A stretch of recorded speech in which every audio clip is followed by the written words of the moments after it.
મારી પાસે એક પેશન્ટ આવે છે. પેશન્ટ કે સાહેબ મને ઘણા સમયથી વા છે, આ વાનો ઈલાજ કરી.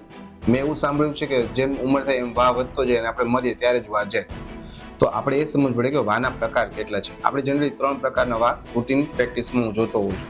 સૌપ્રથમ ઓસ્ટિયોઆર્થરાઇટિસ. ઓસ્ટિયોઆર્થરાઇટિસ એટલે કે સાંધામાં દુખાવો થવો, કે જેમ ઉંમર થાય એમ પ્રકારે 35 થી 40 વર્ષની ઉંમર થાય એમ સાંધાનો ઘસારો થાય, એમ એજિંગ પ્રોસેસ સાથે જે થતું હોય એને સાંધા, અને એ જ્યારે મુવમેન્ટ થાય ત્યારે જ પેઇન થતું હોય છે, એને ઓસ્ટિયોઆર્થરાઇટિસ એટલે નોર્મલ સાંધાનો વાગ હોય.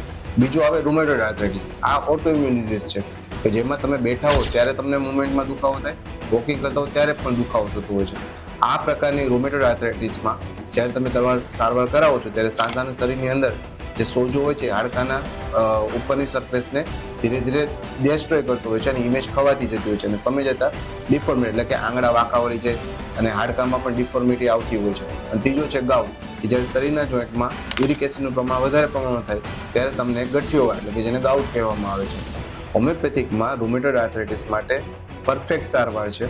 એમાં માત્ર પેઇનને સારવાર નથી લેવામાં આવતી, એમાં વ્યક્તિને દર્દીને સમજીને ડિઝીઝને પણ સારો કરી શકે છે.